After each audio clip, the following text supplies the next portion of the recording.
করছি কেঁচো খুঁড়তে গিয়ে সাপ বেরোয় না, কেঁচো খুঁড়তে গিয়ে এখন ডাইনোসর বেরোবে।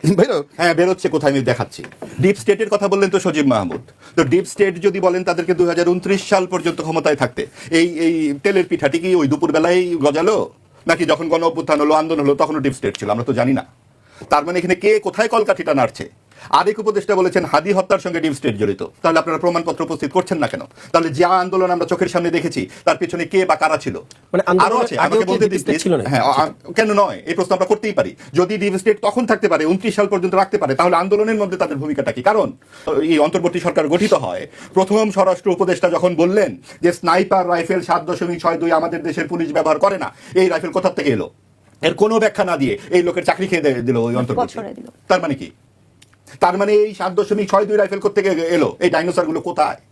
কাজেই আজকে যখন আপনি সংবিধান নিয়ে এত কথা বলছেন, এর উদ্দেশ্য কি? যখন 9 বছরের সাথে ছিল কোন সংবিধানের আওতায় ছিল? আপনি যখন 111 ছিল কোন সংবিধানের আওতায় ছিল? আপনারা তো দেখি এখন একদম চুল চেরা বিশ্লেষণ করে মাথার চুল সব খুলে ফেলছেন সংবিধান নিয়ে।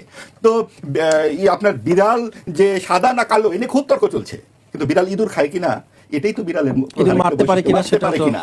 আপনি সংবিধানে গণতন্ত্র কোথায়, মানবাধিকার কোথায়? আপনার ভেন্টিলেটর নাই দেখে 23 জন শিশু এক রাতে মরে যাচ্ছে, আপনার হামে 41 শিশু মরে যাচ্ছে, সড়কে 300 লোক নিহত হয়ে যাচ্ছে ঈদ যাত্রায় গিয়ে, ওগুলো নিয়ে সংসদে কেউ কোনো কথা বলবেন না। আপনি কথা বলবেন উচ্চ কক্ষ নিম্ন কক্ষ নিয়ে। ঘটনাটা কি? দেশ থেকে ধর্মনিরপেক্ষতা সরিয়ে দিতে খুব উৎসাহী এই সাম্প্রদায়িক বিরোধী দল, কিন্তু নারী সংস্কার কমিশন নিয়ে তারা একটি কথা বলবে না। সংস্কার নিয়ে আপনারা এত কথা বলতেছেন, নারী সংস্কার নিয়ে আপনাদের কথা বলতে অসুবিধাটা কোথায়? তাই একটা এমডি কে বসিয়ে দিয়েছে স্বাস্থ্য উপদেষ্টা হিসেবে, যে এমডি জানেই না যে টিকা দিতে হবে।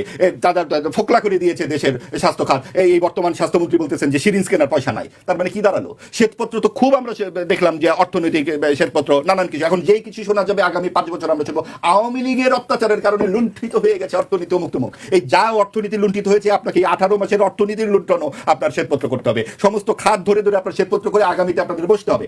মূল জায়গাটি হচ্ছে কি, যে যার ফায়দা লোটার জন্য এত আইন কানুন সামনে নিয়ে আসতেছে। আইন আমার আর মামুদের জন্য, আইন অন্যের জন্য নয়। ওই জায়গা থেকেও সরে আসতে হবে। জাতীয় ঐক্যমত্য, জাতীয় অনেক কথাবার্তা বলছেন, এখানে কি মানুষের মানবাধিকারগুলো সংরক্ষিত আছে? এই যে বিনা মামলায় বিনা ইয়েতে নানান রকম আইন কানুনের ফেরে যাদেরকে আপনারা হাজতবাস করালো 18 মাস, এই শাহরিয়ার কবিরের দোষটা কি বলুন তো? লেখক শাহরিয়ার কবির একমাত্র এই যে রাজাকারদের বিরুদ্ধে কথা বলা ছাড়া তিনি করেছেনটা কি? এই বয়সে তাকে যেভাবে অত্যাচার করাটা হচ্ছে, এই সাংবাদিক 256 জন সাংবাদিককে যে হত্যা মামলায় বিভিন্ন রকম ভয়ভীতির মাধ্যমে তাদেরকে অনেকে কারাগারে, অনেকেই বিভিন্নভাবে বনে প্রান্তরে ঘুরে বেড়াচ্ছেন, তাদের দোষটা কি?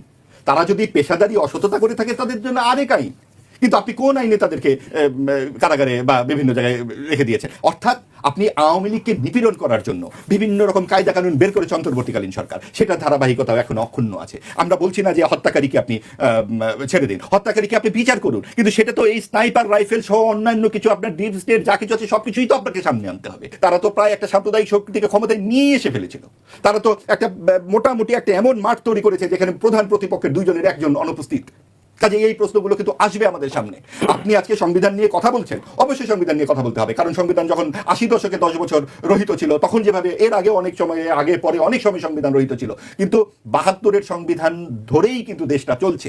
এবং সেই জায়গায় যতই আপনি রহিত করেন, যতই প্লাস মাইনাস করুন না কেন, জনগণের অভিপ্রায়, আপনি বলছেন জনগণের সার্বভৌম অভিপ্রায় এই হচ্ছে জনগণের সার্বভৌম অভিপ্রায়। মার্কিন যুক্তরাষ্ট্র থেকে পড়ে আসা একজন ভদ্রলোক যার বাংলাদেশি পাসপোর্টই নাই, তিনি খালি অভিপ্রায়টি জানলেন।